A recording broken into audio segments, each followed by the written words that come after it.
For those freshmen who are in the audience, it never rains here. It never snows here. The weather is wonderful here. No, it's not like that. It occasionally does rain, but the weather in the fall is great. So I want to welcome everybody to the John F. Kennedy Jr. Forum. My name is Trey Grayson. I'm the director of the Institute of Politics. And in 1990, the fall of 1990, so 21 years ago, when I was a freshman, I made the trek down from Welland Hall because my proctor said, hey, you like politics, you ought to go do this, check out this IOP thing. So there was a forum early in the semester called Personal Perspectives on Politics with the 6 fall 1990 IOP fellows. I sat up in the bleachers on the second floor by myself and listened to the panelists talk about their lives, how they got interested in politics, the study groups that they were going to offer up that semester, and I got intrigued. So when I was finished, I walked down the stairwell, and I walked over to the IOP office and said, hello, I'd like to get more involved. And I met a student, class of '92, named Kim Harris. And Kim Harris actually happened to be the chair of what was called the Projects Committee, which is now called the Forum Committee.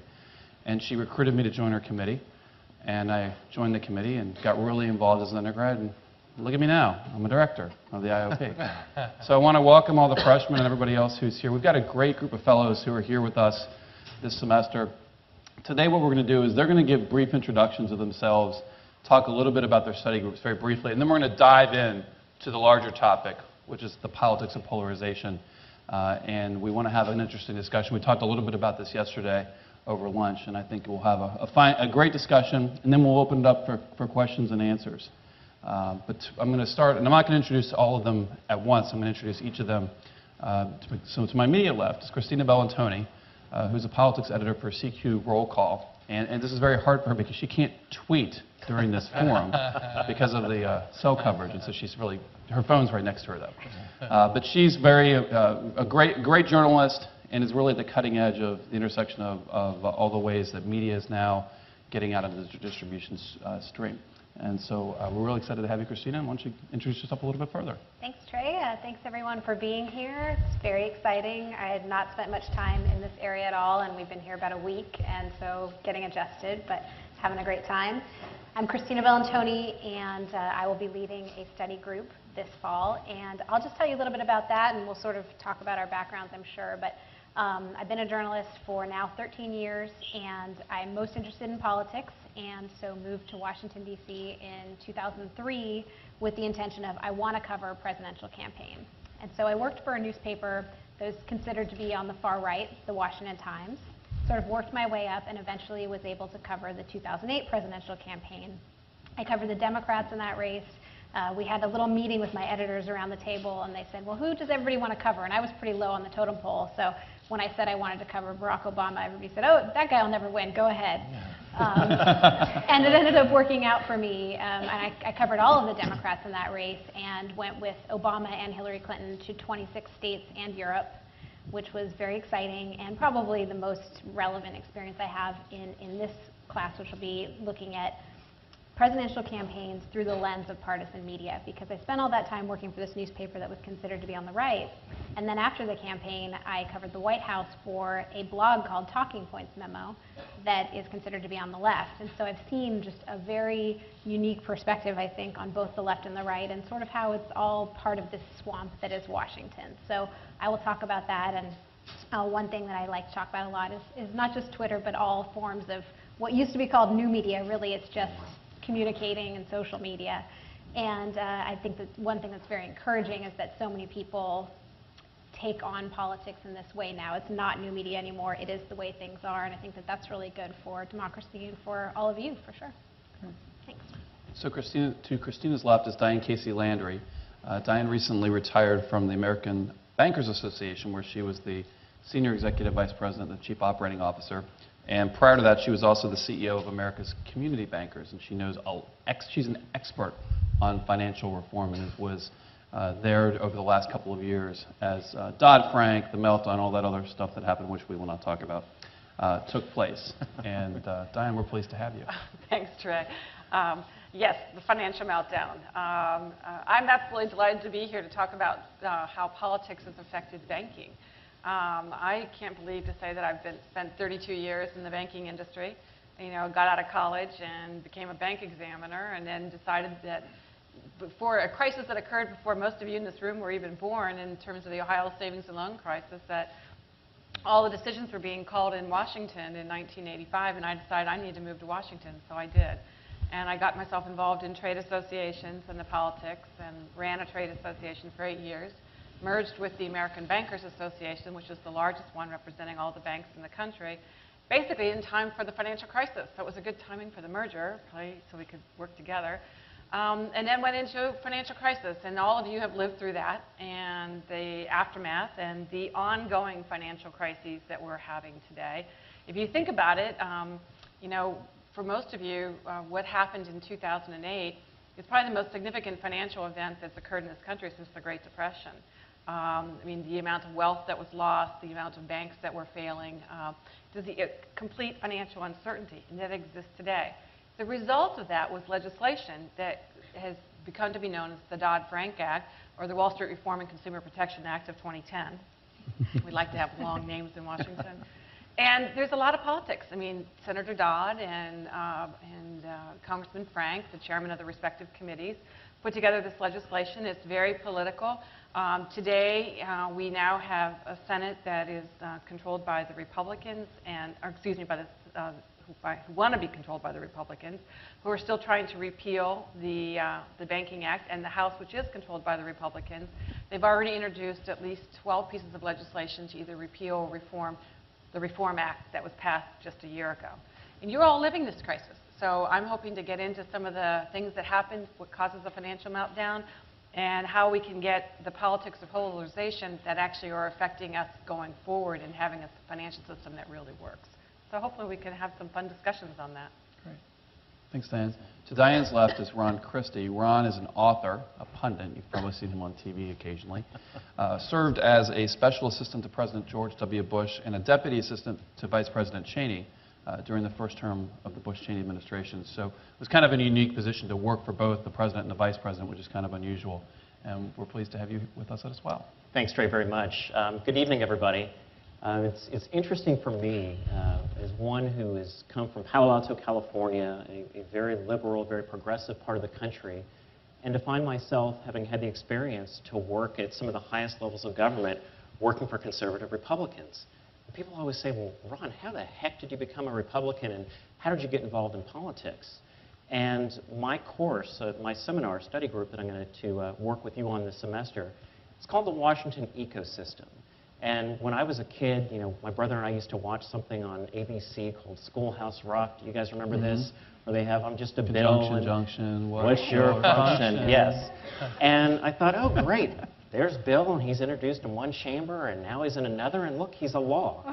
But as I got older and as I started looking at the process, you realize it's a lot more complicated than that. And that's what I want to work with you and discuss with you and challenge you to think about is, who are the players in the Washington ecosystem? The lobbyists, the people who work in K Street and the so-called Gucci Gulch, you know, what do they do and how do they influence the process? Now Trey called me a pundit, I would say political analyst. But sorry about that, sir. That's okay. But how do the media, how do writers like Christina, how do talk show hosts, how do people who use Twitter and social media impact the political process? And then also, looking at the way that members of Congress interact with their constituents and interact with various entities in this Washington ecosystem.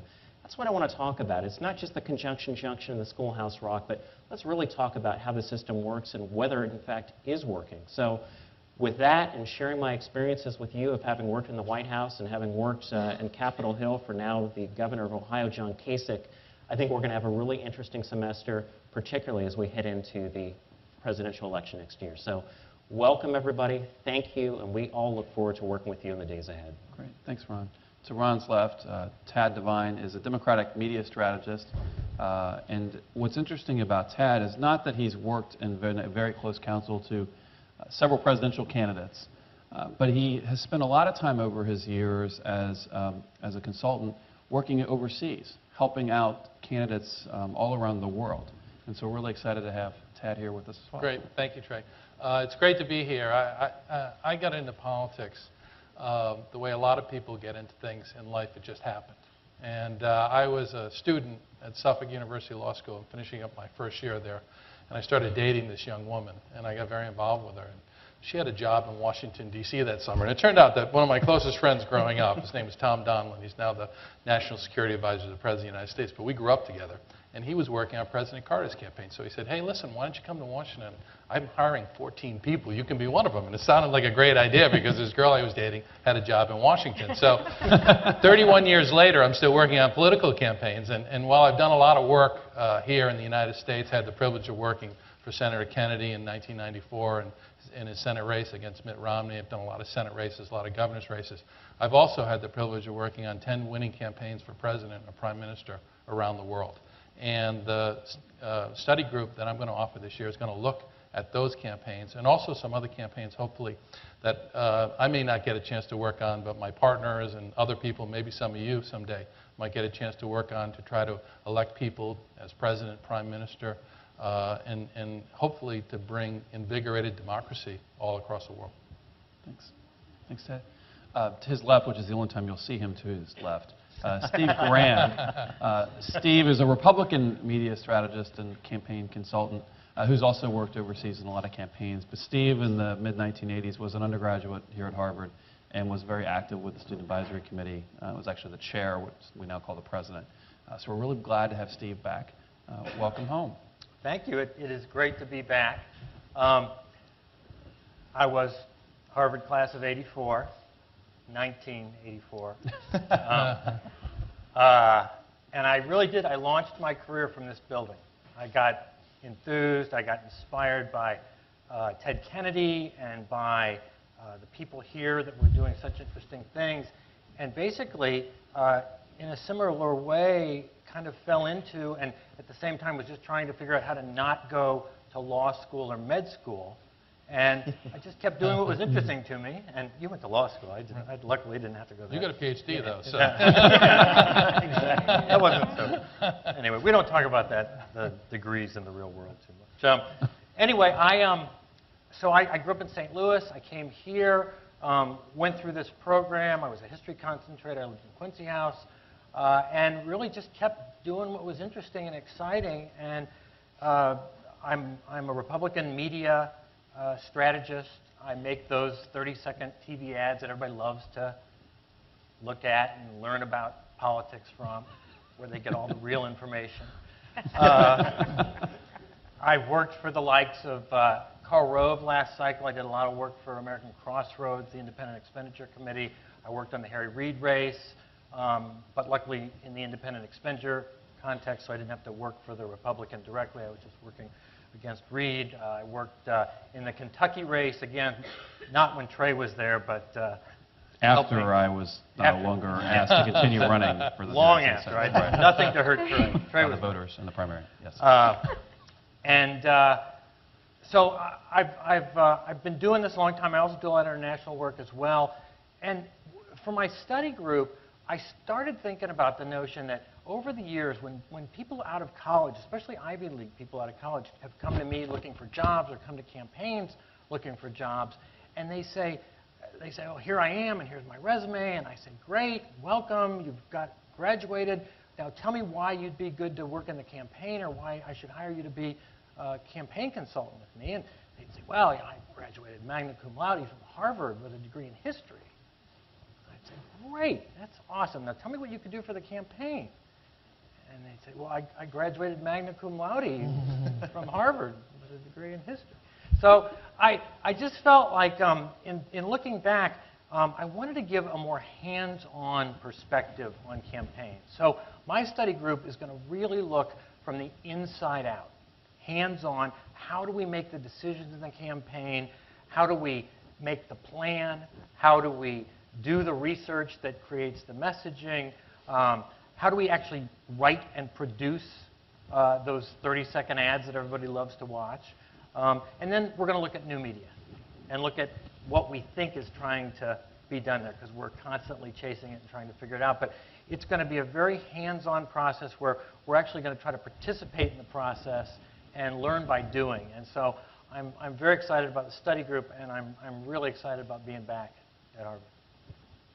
Our last fellow that we're going to hear from tonight before we dive into the discussion is Linda Moore Forbes. Linda was the Deputy Assistant to President Clinton, as well as serving as the Deputy Political Director in the administration. And then for the last 10 years has been a Senior Advisor to U.S. Senator Evan Bayh from Indiana.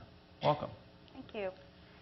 Thanks for having me here. I love being here in Boston. I grew up in a tiny town in Texas. I went to the University of Texas, and I got involved in my first campaign the summer before my senior year. And I decided when I graduated that I wanted to dive into that as my career. At the time that I was volunteering, I thought, gosh, I love this so much. If you could only do this as a career, that would be so cool. And then I looked around and I said, wow, you can do this as a career. And it is a wonderful career because as a young person, if you're capable and committed, you can move up the ladder so quickly. So I encourage all of you who have any interest in politics, I assume a lot of you do or you wouldn't be here, to get involved in a campaign. There's nothing like that first campaign that really gives you a good feel for what it's really all about, and you learn so many things about all different facets of the campaign. So you have a wonderful opportunity here with a Senate race in Massachusetts. You've got front row seat to the presidential campaign in New Hampshire, and that's one reason why I love being here, why I love this chance to be here with you this fall to talk about all these things. A little bit more about my career path. The first campaign I worked on was a U.S. Senate race in Texas, went on to one in Georgia. Then I decided I wanted to move to D.C. like a lot of you because I wanted to work on a presidential campaign, and that was Dick Ephardt's campaign in '88. After that, I went to work for the Democratic Leadership Council, and at the DLC, we really tried to expand the voter base for the Democratic Party. We had just gotten our clocks cleaned for a couple of cycles, and we just wanted to make the party more broad-based, more appealing to independents, and actually win. With Bill Clinton, we got a chance to do that. I went on the transition, spent all 8 years in the White House. I did the '96 re-elect, and then I went to work for a decade for Senator Bayh, who started out as DLC chairman his first year in the Senate. So as you can tell, the DLC and the Democratic Leadership Council, that was a big part of my career, my ideology, a big part of what I base a lot of my politics in. So I'm looking forward to talking with you a lot about this in my study group. My study group is called the Divided States of America. It's about polarization. It's about the decline of moderates, of centrists in both parties, the Republicans and the Democrats. A lot of people like Evan Bayh this last cycle in 2010 either retired or they were defeated. So what we have now is the rise of the Tea Party, the rise of polarization in the Republican camp, and you can argue that there is a lot of that in the Democratic camp too. My study group will have Democratic speakers, Republican speakers, and we'll also talk about some efforts to start an independent access for a ballot for presidential campaigns, and I think possibly for Senate and congressional races too. I hope you'll all join me. I think it'll be a really fun study group. I welcome independents, Republicans, Democrats. We're going to sort of talk about everything from all sides, and to me that's the most fun way to do it, because I think by knowing what your opponents do, in this case I guess that would be Republicans, although I don't really think of it that way, I think you learn the best practices of how you really need to run a campaign and how you need to govern to really maintain your majority at the ballot box and also among the public. So each of them is going to lead a study group that's going to be on one of the following days, Monday through Thursday from 4 to 5:30. They're non-credit, show up when you can, no homework, no tests, yay. And really interesting guest speakers and great topics. So what we wanted to do tonight, and what we're going to do is we'll talk about some of these issues up on stage a little bit, and then we'll invite you in a few minutes we've got microphones throughout the auditorium or throughout the forum to ask questions of the panelists. But what we wanted to talk about tonight was the politics of polarization, and actually finishing up with Linda is probably an appropriate place to begin because her study group is kind of looking at this. And you really spent all of your career since you got to Washington sort of in the middle of this crossfires. And your last boss, Senator Bayh, left kind of in disgust almost for what was going on and his inability to get things done. We saw this summer the negotiations over raising the debt ceiling. Last week, or maybe I guess it was this week, there was some recent polling that Peter Hart and Bill McIntyre, for a Republican and Democratic pollster who do a lot of work together for NBC and the Wall Street Journal. And their polling showed that, and they believe as a result of what happened this summer, but it really goes back longer than this, that the public is just fed up with both sides, both the left and the right, the Democrats and Republicans. You throw this, the economic news, which didn't get any better on Friday when no new net jobs were added to the economy.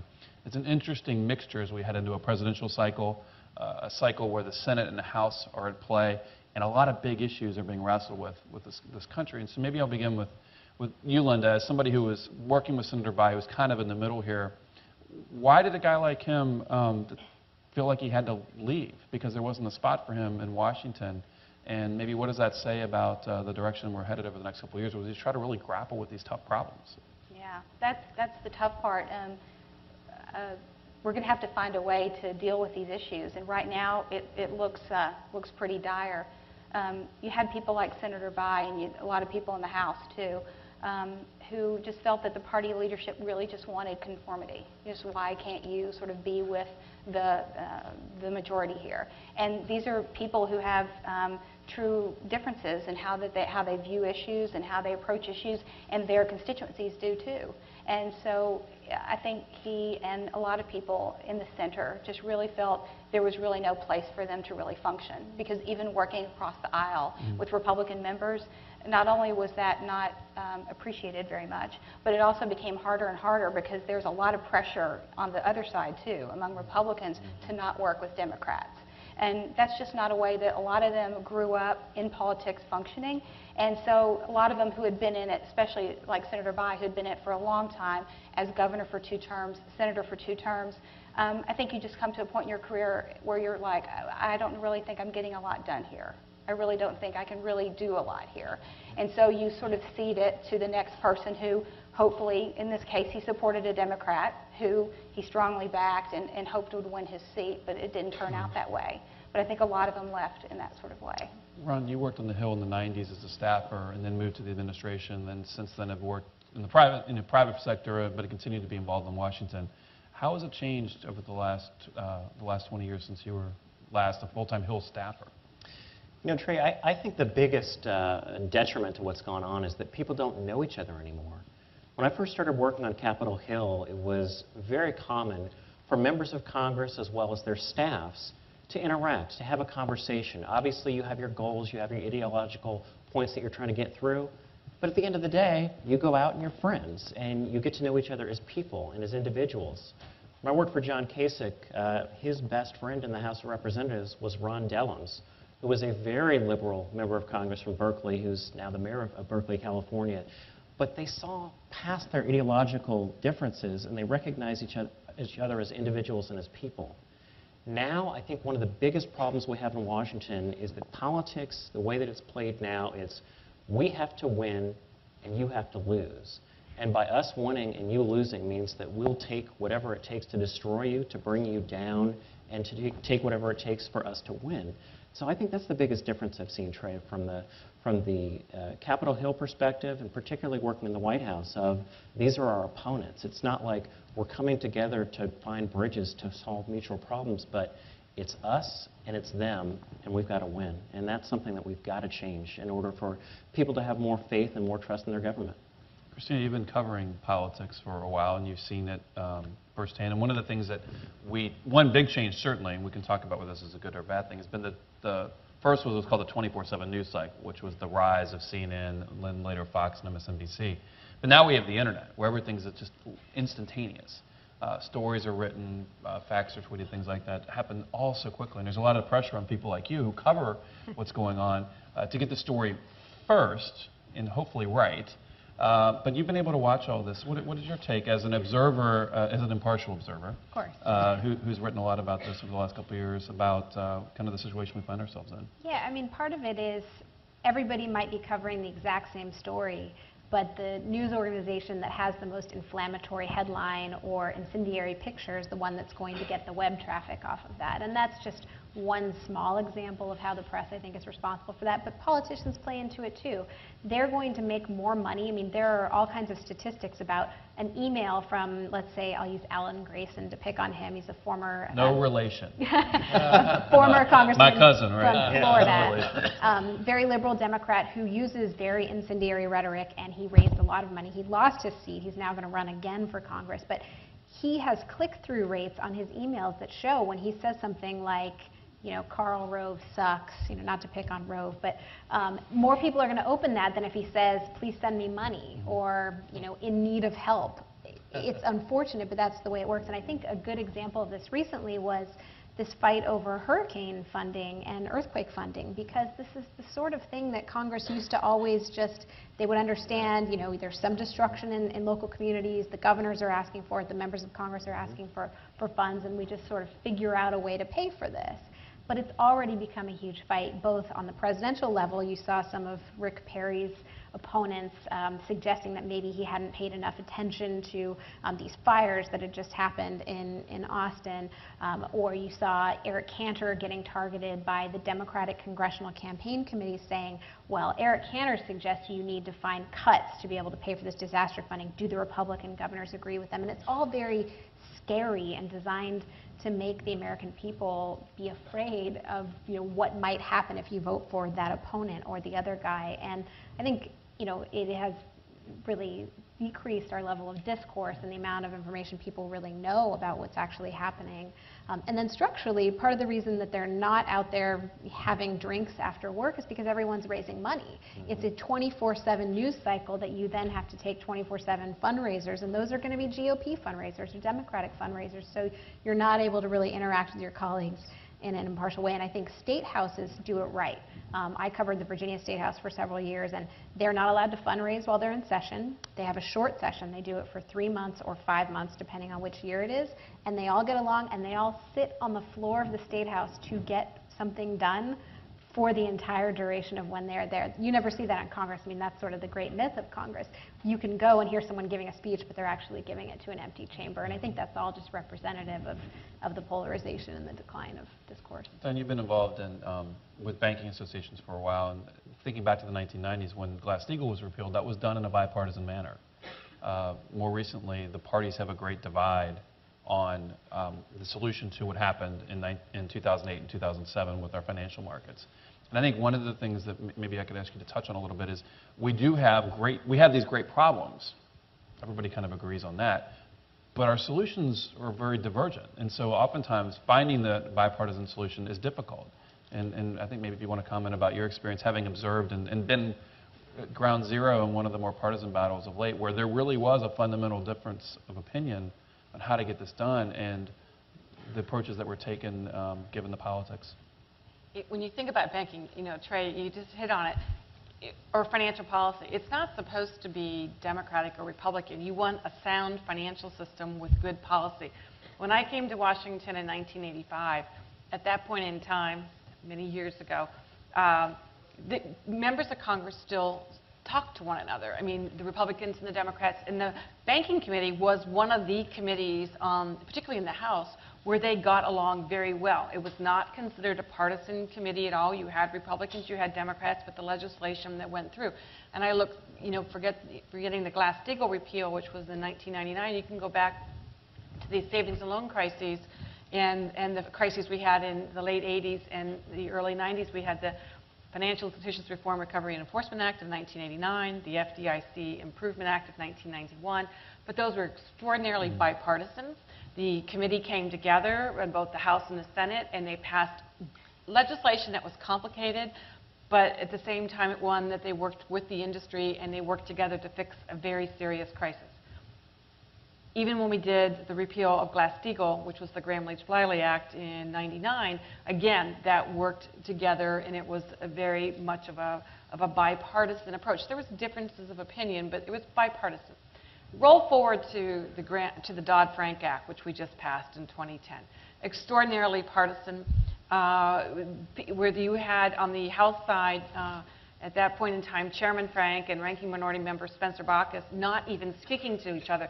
The C-SPAN time of when they were showing the markup of the legislation, normally in a markup, there's a give and take, but there's a courtesy that occurs. And if you and markup is when the bill is discussed in committee, right? When they're actually taking the bill and they're making the final changes of what the committee is going to accept as their legislation. So there's usually a give and take. And in this instance, there was name calling.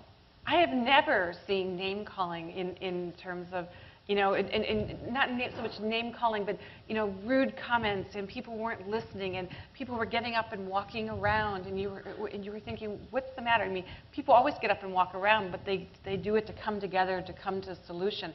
What we ended up with this legislation was a bill that was very much viewed by the Republicans as a Democratic bill.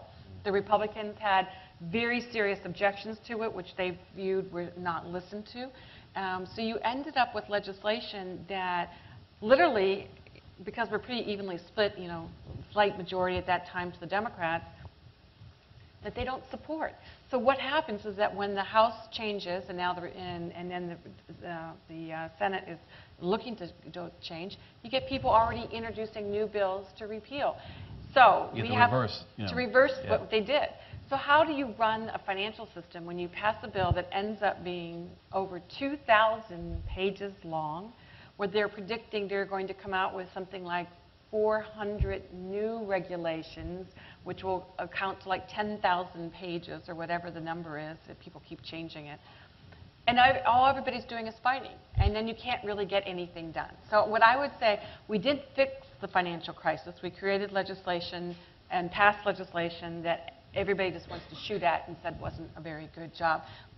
And all of us, all of you in this room, are going to lose from that, because the whole point is we want a safe and sound financial system.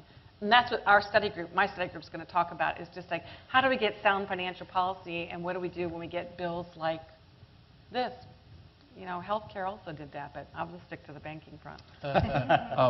I'm surprised none of the students have walked out and said, the heck with politics after all this gloom and doom. I want to finish up with Steve and Tad. And, you all have made politics your careers. Right. You essentially, right out of school, you found politics. You chased a girl, you found politics. I noticed you didn't say anything else about the girls. So We've been married for 28 years. Okay. I don't know if she's here tonight. But Okay, well, good to hear. So go into politics, find a wife. Not a bad lesson to take home. Right, That's okay. there you It's a go. good guffaw. That's fine. But is there something, you've all been around, you're still doing this. Sure. You still obviously believe in your candidates, you still believe in your parties and your causes and your issues. What are some things that maybe can give us some hope for why some of this gloom and doom isn't always going to be this way?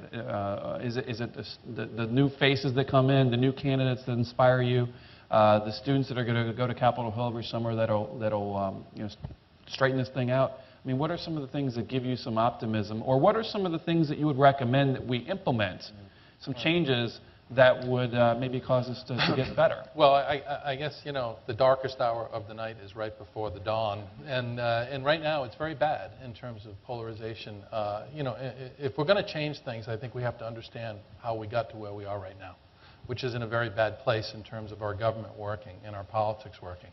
I think we got there for a lot of reasons. When I think back along the arc of 31 years of working on campaigns, and when I first went to the Carter campaign and looked at this incredible contraption, it was unbelievable, it was marvelous. It was called a fax machine. And we could send pieces of paper to other people across the country, and it was wonderful. And 4 years later, I worked for Mondale, and the campaign would stop at 6:30 at night. We'd all go watch the 3 television sets that had all the news in the nation on at once. It's so different now. The technology is so different now. And that technology, I think, whether it's this news cycle, and by the way, part of the news cycle is that if you want coverage in the media, you must have conflict. Okay, coverage equals conflict, and conflict equals coverage, and you've got to sort of generate that. And the other technologies that, for example, redistricting now, which leads to a system where the districts are so different than they used to be, not so competitive. The technology has given us the ability to go in down to the street level and figure out who should be in what district. And when all those things happen, and then you have a system which is driven by money. And I read in the New York Times today that Governor Perry apparently is setting up an independent expenditure is going to raise $55 million. And going to go out and not coordinate at all with his campaign, go out and spend $55 million promoting his candidacy. Well, I want to tell you, if you want to raise that money, you're not going to raise it by, talking about how we're going to have such good government. Okay, you're going to raise that money by going out and being very partisan, slamming people, and pushing things to the edge. So if there's hope, I think it's going to be because people basically stand up and say, listen, we have to recognize that these new tools, the rapid technology, which has changed the way we absorb news, the partisan media, which, by the way, to get back to course that I want to talk about this year. One of the things I want to talk about is, our system here in America, we were used to, when I first started out, it was the networks, the big newspapers. They were all legit. They covered the news straight on. We now are beginning to adopt in the United States, in my view, a model that I see regularly when I work in Europe or Latin America, which is that we have partisan media. Okay, and the partisan media gets people who believe in what they cover to go and to view them, okay? And that's the way it works, and it drives ratings. And, it's worked that way in Britain for a long time. In Latin America, people own newspapers, they own television stations. That's the way the media works. And we're starting to get that in America today. And that is contributing, I think, enormously to the partisan divide. So how do we stop it? We stop it by first recognizing all those things that are happening, and then by doing something about it. And I think there's something that we'll do about it. And I've worked for many years for independent candidates. I worked for Bernie Sanders in Vermont. I did Link Chafee's campaign for governor last year. He's an only independent governor in America. We almost won an independent race in Maine with Elliott Cutler, someone who I've known for many years as well. I think the way you stop it is when you basically say to both parties, listen, we're not playing anymore. Okay, we're going to have people who are going to stand up outside the political system, and they're going to win election. That's how you stop it. That's the only way to stop it. And hopefully, I'm happy to be part of that as long as the independent is somebody I believe in, and I agree with in terms of their agenda. Steve. I think the independent gives us hope. I think it all comes back to this notion that at some point, regular old people are going to just have to finally have had it.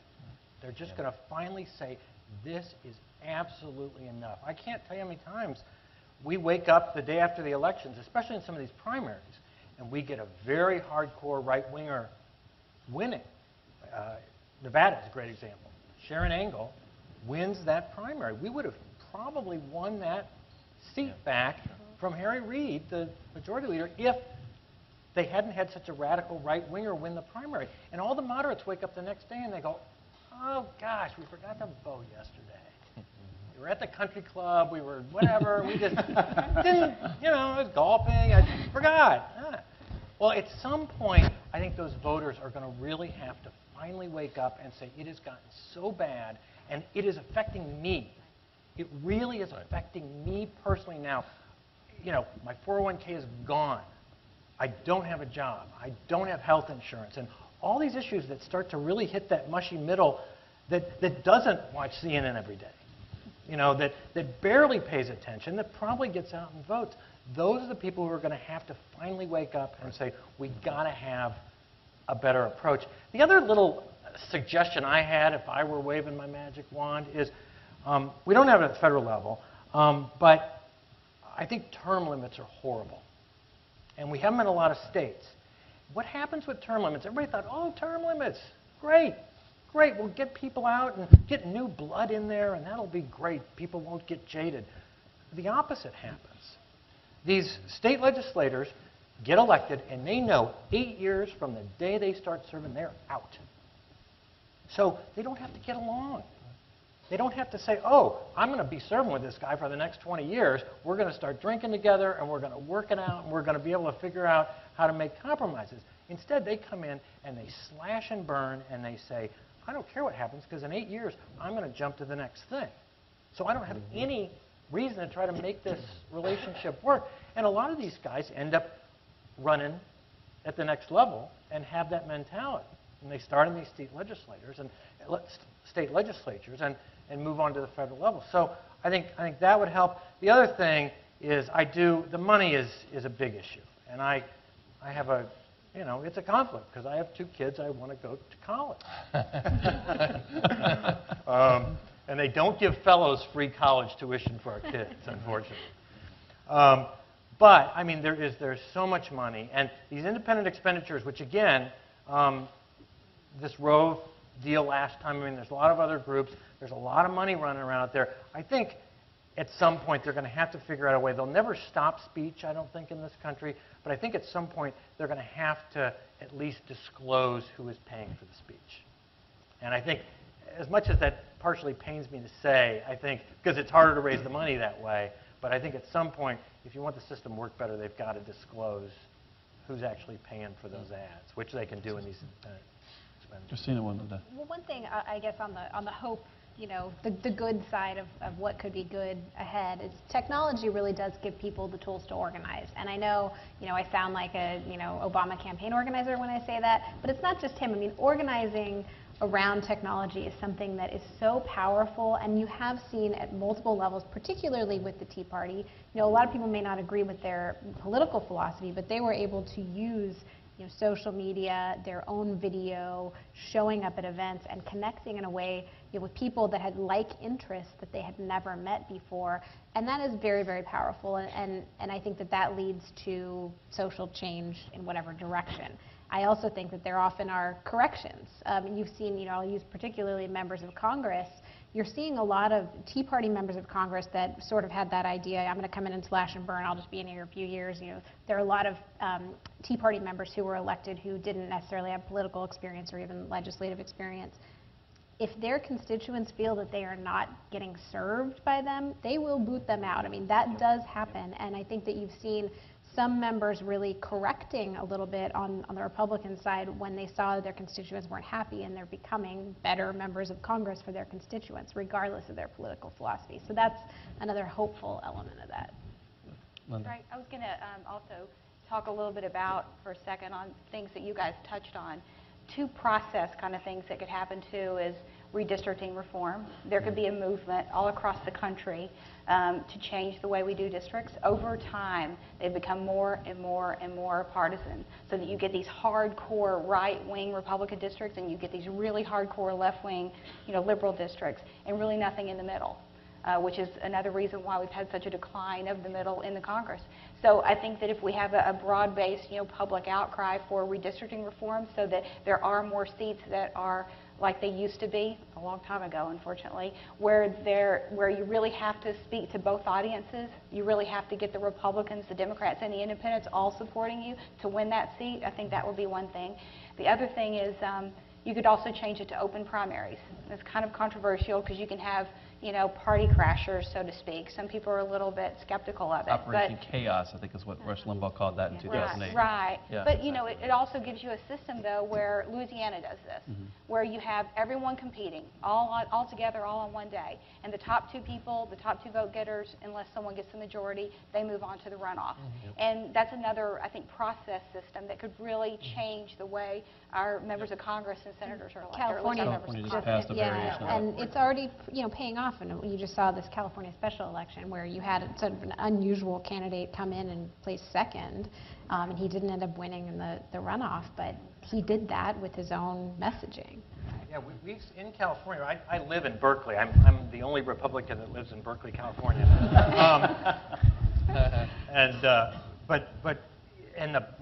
wingers were incensed when this thing passed because they realized very quickly that all of a sudden now it is going to push people to the middle, and we're going to have these elections where you're not breaking out the Republicans, breaking out the Democrats, and putting forth. I mean, this cycle, I've done an ad already this cycle, defending Orrin Hatch for not being conservative enough. I mean, something is wrong with the world if I'm having to defend Orrin Hatch for not being conservative enough. I think one thing to note as you're watching the New Hampshire primary is that New Hampshire has an open presidential primary in the sense that independents can vote. And since President Obama at this point doesn't have a substantive primary challenger, a lot of these independent voters could vote in this primary, and it'll be interesting to see how Republican candidates navigate an Iowa caucus system which is more closed and more likely to be conservative, and the same with South Carolina with a more open primary in New Hampshire. Anybody else have anything before any other positive reforms before we open it up to questions from the audience and bring them into the discussion? Okay. Well, what is our tradition here at the IOP and the John F. Kennedy Jr. Forum is we want the audience to be part of these discussions. So whether it's a panel discussion or a head of state, every speaker has to agree to take questions from the audience. So we want to now invite all of you, not all of you, that would take too long, many of you, as many as we can fit into the time slot, to ask a question. Now, we do have a couple of rules here about questions. It's Harvard, so we have a definition. A question one ends in a question mark and contains a question. It does not contain a speech with a comma that at the end says, do you agree? It is a real question. We also would like for you to identify yourselves and your affiliation, maybe a student or a grad student or just a member of the community. There's a microphone here, and there's also two more up on the in the boxes on the stairwell on the way up. And we're just going to go in order. We'll start over here. We're just going to go try to get through as many questions as we can. And if you want to pose it to a particular panelist, that's fine, or otherwise they can let them all have at it. Sure. Hello. Thanks for the panel for your very interesting backgrounds. My name's Joel. I'm a graduate student here at the Kennedy School. But what I am a bit perplexed about is all of you in your own way have very much contributed to the politics of polarization, to the politics of fear, very much so, just reading through your bios. And it's fine to come here to Boston and to Harvard and to say, yeah, it's really bad what those guys are doing. And specifically, I was struck by your contribution, Diane, as you know, one of the heads of the banking lobby, about how you picked the one piece of legislation where I'm sure your membership probably funded a lot of those congressional figures with tremendous pressure and probably funded opponents of them if they disagreed with you. So my question is, while you're here at Kennedy, if this is something that motivates you, what will you take back in your careers to stop the politics of polarization? I think that's a very good question. Won't take personal responsibility for everything, but in a trade association, you do end up backing both, actually both sides. Interestingly, we had members that were Democrats as well as Republicans. Believe it or not, there are bankers that are Democrats and good Democrats. And you also have to, back who's in power. So your PAC does give contributions. But I would say that one of the things in a trade association, because you are representing broadly and you're advocating or lobbying, the new word for lobbying we're saying is advocating. Strategic advocacy. But the fact is that we had dialogues with both the Republicans as well as the Democrats. And from the banking industry's perspective, probably the best friend we had with respect to the Dodd-Frank legislation was Barney Frank. Barney Frank understood the industry. He understood what was going on. And if anything, I'd say the industry worked itself very, very closely with Congressman Frank. The problem we had with Dodd-Frank was that the members themselves on both the Senate and the House weren't talking to each other. So Senator Dodd and Senator Shelby, they had these negotiations in special committees, and those broke down. They had special groups that were working together. That didn't work. So we were trying to have conversations. They actually blocked all the lobbyists from going in and having conversations on the Senate. On the House side, Congressman Frank, at that point Chairman Frank, he kind of rules with an iron fist. So he got what he wanted through. But he did listen, and he understood the industry, and you could go into him with a concern. When I take back your one question very personally, I think it is important to have dialogue with both. And one of the things that I firmly believe is I'm much more of an independent myself. I have actually personally voted for Obama. I've also voted for Bush. I mean, so you can definitely say I split myself. I am an independent. I vote for whoever I think is best.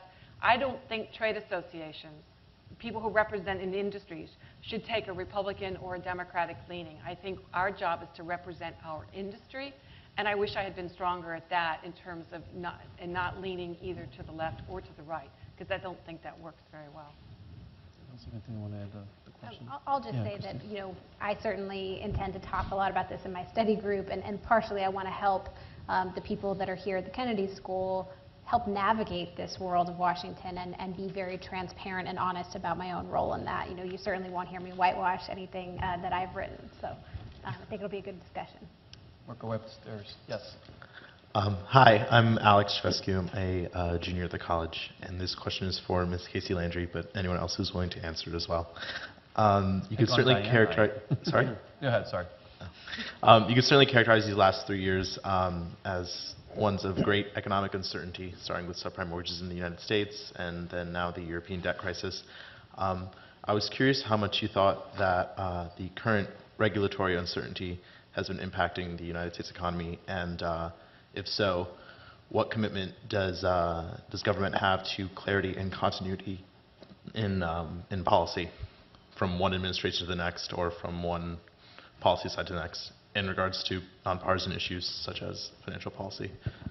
That is absolutely excellent question. And you also hit on something that I feel very strongly about.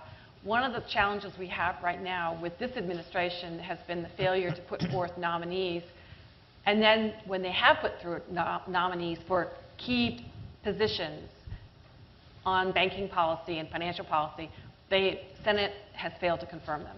And I think that is actually a travesty when you really look at what's happening. You need qualified people, and if you think about it, if you're running the Federal Deposit Insurance Corporation, or you're the controller of the currency, or you're running the agency that oversees Fannie and Freddie, you really need to be able to have qualified people, and it's not whether you're a Republican or you're a Democrat, it's whether or not you understand the industry. And we have really had a lack of people being able to get confirmed, or much less nominated, and that's proven to be a real problem. And I think that right now, Dodd-Frank and the passage of that legislation, and the fact that we don't have people confirmed in positions, and the fact that the regulations are still being written, has contributed to tremendous uncertainty in the markets, and people just don't know what to do. And I will tell you, most banks, whether you're a commercial bank or an investment bank, they don't want to go out there and just do something that they're going to cause a violation. So you need certainty, you need to know it, and you need to have it be transparent. And right now, we don't have that. Right. Let me pick up on Diane's point, because I think it's very, very well spoken. One of the things that I think all of us in this panel would agree with, that one of the most noble professions that you can do and undertake is a career in public service. And public service is serving your constituents, serving your neighbors, and also serving your state or your country. And one of the things that I found in the Bush White House is that we set forth a number of very qualified nominees that agreed to be nominated for positions, and they were either blocked for their nomination, or what you would have is people, good people, would go into the hearings and it would turn into a personal attack on their character or their reputation. And so now what you found, that Diane so ably noted, is that you have people who say, you know what, I want to serve my country, but it's not worth it for me. I don't want to put my family through this. I don't want to put myself through this. I don't want to be made to look bad on national television or in front of my peers. So the result is you're looking at banking regulations, or you're looking at so many of the other fields that the government has responsibility for regulating, is that you have so many vacancies because people don't want to put themselves through the process. And that's one of the things I think that we can do, regardless of the field of regulatory scope and power, that we can all try to strive to change, is let's take the politics of personal destruction out of it and get good people back into public service, because it's not a Republican thing or a Democratic thing, but you're serving your country. And just one other quick point on how quickly it happens now, too. I'm just amazed, and I hope if we switch the people out, maybe it won't be like this. But I mean, Paul Ryan, who we elected, I don't know, 14 years ago, an amazing brand, an amazing guy, really smart, skyrocketing, and they put his name on the budget, or he does. I mean, it was his work. He's a really smart guy. He's a client of mine. And overnight, he became vilified, at least by certain sectors. I mean, just overnight. And so there's got to be some way to slow down the notion that we know it's going to be a negative response before they say anything, just depending on what party label they have. And so it's hard in any area, I think. So we'll go over here. Thank you very much. My name is Sitsu Gofard. I'm a freshman here at Harvard College.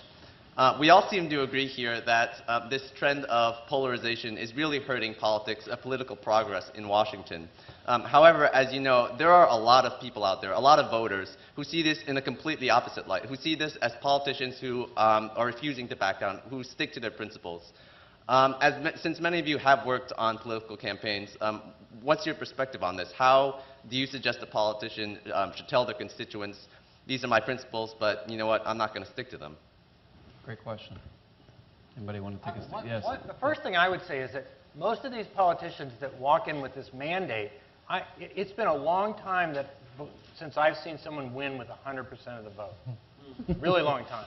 It's very rare somebody gets over 60% of the vote. So I think this notion that they walk in with a mandate and that I'm going to stick to my guns because my people said to do this. Well, 54% of your people voted for you. The other 46 voted for the other person. They didn't want you. So I think that's where at least I quietly have the conversations with some of my more vehement clients and say sometimes we can't go quite there. Now, of course, there's money associated, and they realize sometimes they've got to stir the pot to keep their process going. But I think that's the first place I'd start. I'll just say that from an organizing perspective, again, you know, citizens can ask for town halls where they can actually communicate with their members of Congress, and so few of them are doing them these days. I mean, there's all kinds of reasons why many of them have cited security, but that's something that back home they should really be putting people's feet to the fire to be able to say, hey, actually, we don't want you to pass a Tea Party agenda. We'd like you to pass our Michigan, you know, 2nd Congressional District agenda. And so it's asking for that face time and for communicating with the congressman. You know, Chad and then Linda. Yeah, I think voters today are so desperate for their government to do something that they'd be more than willing to let the leaders that they elected compromise with the other side to achieve things. And we saw that, for example, I mean, listen, you know, I don't personally think that it was good in terms of policy that President Obama didn't let the Bush tax cuts for the wealthy expire. I think that's a very good way to take on the deficit, and it's a real problem. I think that economic strategy was proven to be correct in the 90s when it was practiced by Bill Clinton. But the fact is, the president did that because he wanted to get some other things from the other side. And it's funny because if you looked at, and I've seen polling to this effect, those individual elements of the deal that they put together after the last election, they were unpopular. But what was popular was the fact that they did something together. And I think that's the answer. And if you can, to tell to a leader who says, listen, I have to stand on my principles, then in fact the public really wants more than anything else progress, and they want a government that works because they're very frightened by the economic reality that they're confronting today in this nation. Linda. I would say, too, another way of looking at this, too, though, is that you've got Republicans in the Senate right now, for example, who've always worked with Democrats. They've been reliable, you know, co-sponsors, really good partners with Democrats to get a lot of good things done. And Olympia Snowe is one, Dick Lugar is one. They're both worried now about Tea Party challenges, you know, really facing a tough primary for the first time in years and years. And I worry that that's having a chilling effect. It is having a chilling effect on their ability to work across the aisle and to really do the kind of things that they've always done that's made them the kind of senator I respect, even though they're not of my party. So I would say the other way of looking at this is I would encourage people, and I hope people like Olympia Snowe, Dick Lugar, other people like that, will stick to their guns and say, I do like working across the aisle. I do like getting things done. I do want to work with other members of the party. That's how I've built my career. That's what I'm about. That's what I believe in, and that's what I'm going to continue to do, even though, you know, my primary constituency may not believe in this. Dick Lugar, for example, has really had to take the Tea Party on and tell them, you know, sort of in no uncertain terms that this is just how, that they're out of touch, I guess. And so I think you'll see more examples of that, too. Here in front. Hi, my name is Danny. I'm a first-year master's candidate at Kennedy. And my question is to our Hill veterans in the panel. Former Congressman Mickey Edwards wrote an essay in The Atlantic this summer. I don't know if anybody read it, about fixing the Congress. And so he introduced these kinds of rules like picking committee assignment by lot, or changing leadership structure.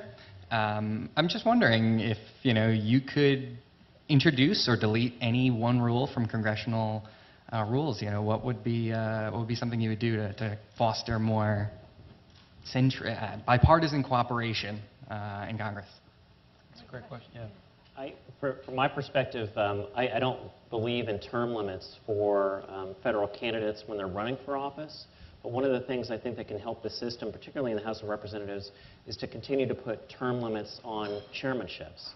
Because the old way of doing things is you had what were called the old bulls. You had people who were running committees for 10, 15, 20 years, and it was their way or the highway. I think one of the things that can help break some of the gridlock, at least internally, at least as it relates to the House, is to have more new members given the opportunity to serve on some of the more prestigious committees. But it goes beyond that. It goes to what we've all talked about for the theme of this evening. It's really taking the opportunity to get to know not only the members on the other side of the aisle as individuals, but also to get to know your folks in your tent as individuals. So many folks that I've worked with, and both when I was on the Hill and now in private practice, they get to Congress and they think, okay, now I got to get on Ways and Means, or I got to get on a cool committee, rather than recognize it's an honor and a privilege to serve in the body to begin with. So rather than putting their own personal ambition first, it's take a step back, take a deep breath, and just learn the system first, and then slowly go with the latter.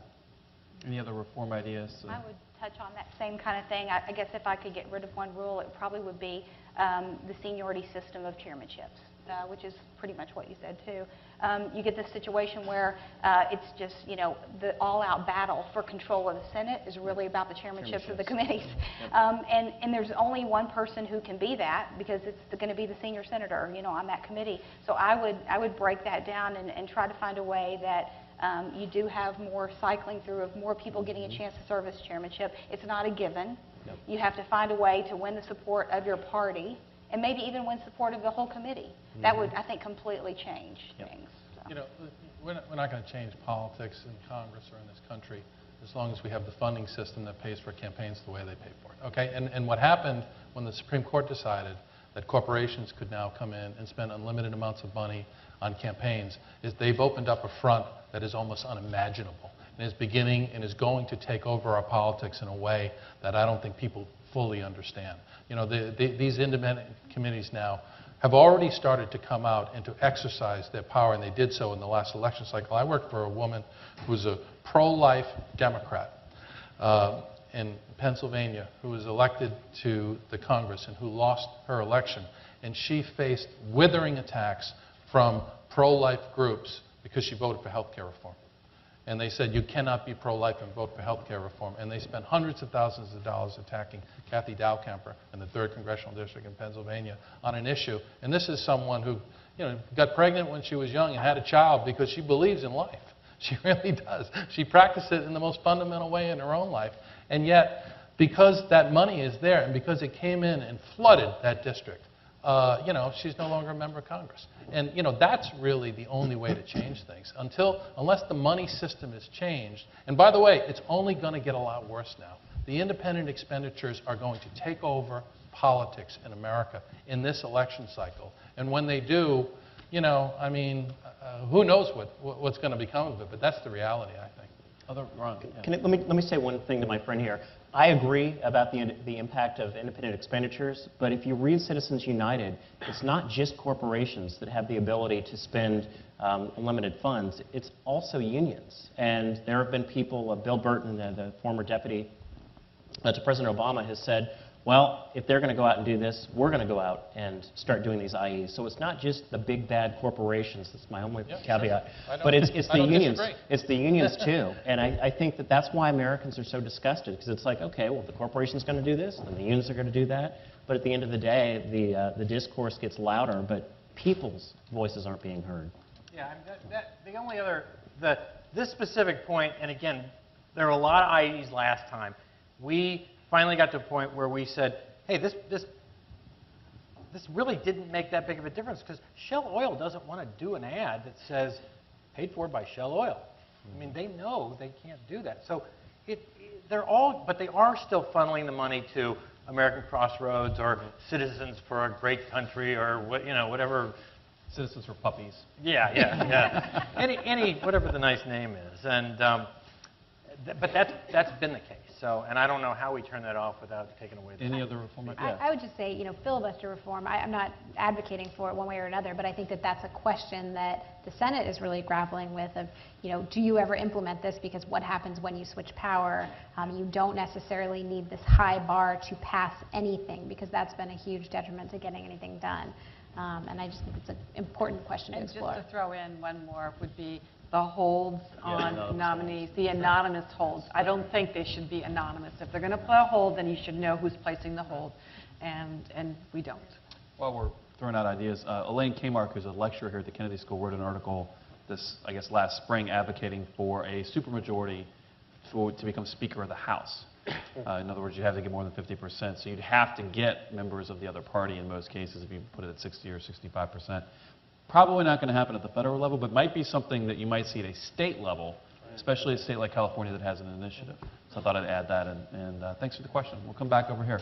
I'm Madison. I'm a freshman here at the college, and I just had a question. We're talking about all this polarization of politics, and it seems we elected a president that at least sort of ran on the campaign that he was going to work across the aisle, and sort of if you guys had any opinions on how the dynamics of that election went and how that went along with the general trend, and if there was a difference between maybe the presidential election dynamics and state representatives, or sort of what led to that dynamic, even though the general trend is polarization of politics? Great question. I'm happy to take that one to start off with. One thing I think that Obama's message really was about defeating Hillary Clinton and trying to become this foil to what Bill Clinton had done, and he always talked about the politics of polarization, the politics of getting something past 50+1. But that was all, we learned it was demagoguery and rhetoric. And once he came in and realized, wow, I have this huge majority and I have to build coalitions, he didn't actually know how to navigate that. He wasn't as skilled as the Clinton team had been at working with Congress and working with the opposite party. And then the other part of this is that these staffers that worked for the Obama campaign, they weren't the sort of Washington insiders that had been so used to seeing the way Congress functioned. I mean, this was a very core group of people in Washington that knew how to get things done. A lot of these people were from outside of Washington, and they came in and they were completely shell-shocked about how do you actually pass something. They were taken aback by some of the things the Republicans were doing, even in the minority. And I think that just, they were unprepared for it. So can he recapture that in this election is a huge question, and I think it's a really interesting one because I think the American people have the tools and they've seen through technology, wait, I've heard this speech before. I heard you say you would repeal tax breaks for millionaires 4 years ago. I'm not going to necessarily believe you again. And we talked a little bit about this in one of our discussions earlier today about the youth vote and sort of will young people come back for Barack Obama if they've lost sort of that feeling that he represented what they really wanted to see. So I don't have an answer, but it's an interesting question. Yeah, I will say too, just being there during the Clinton White House years, the first 2 years, really rough. Okay, because we had a lot of people too who hadn't been in D.C., who'd just been in Little Rock or whatever, didn't really know how it would work with the Congress. And you had a lot of members of Congress, especially among the Democrats, who had a lot of pent-up demands. From the 12 years of Republican presidency. Exactly. Yeah. And honestly, the majority of the Democrats in the House and the Senate didn't support Bill Clinton anyway. So they weren't really a part of his brand of politics. So it was pretty hard. The first 2 years, it was really all about, this isn't something I agreed with, but there was a lot of sort of just throwing in with the congressional crowd, throwing in with the Democratic leadership in the House and Senate. Then we lost the House.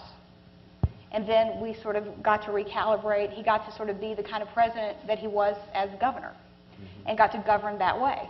And so it went pretty well. But this was before the 24/7 news cycle and the no privacy and the not quite the go out and knock the other guy's heads in, and that's what we're all here to do. It was a different kind of place then.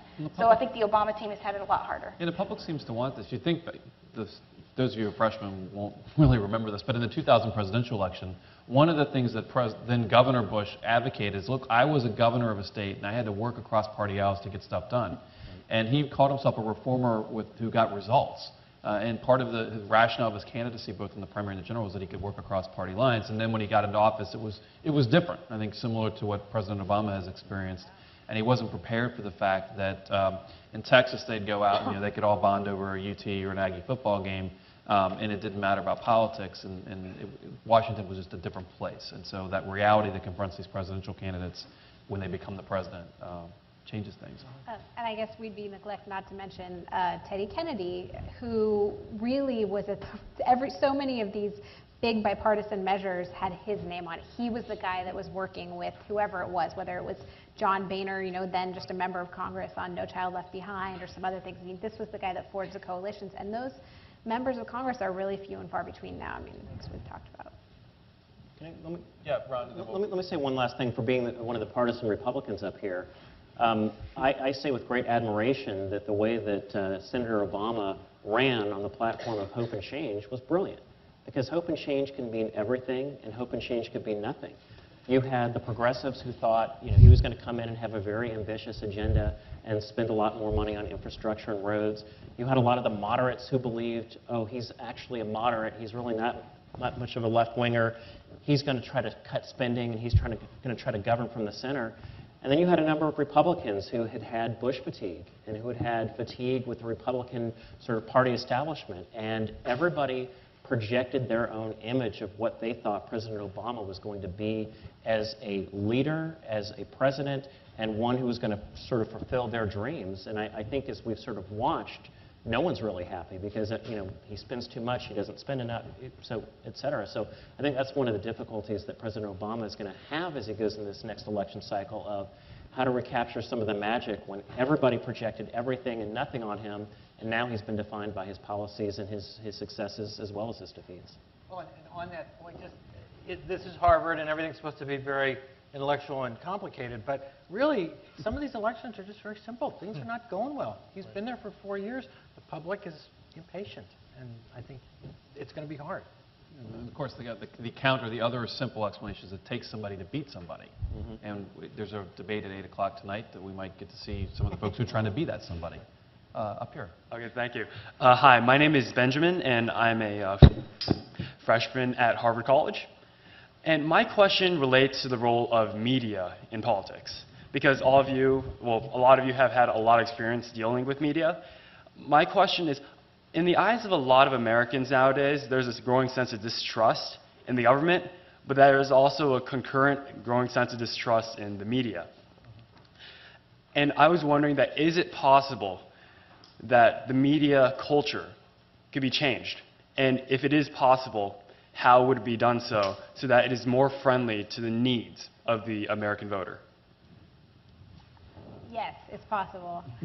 I think, first of all, you've seen this division where people go to seek confirming information.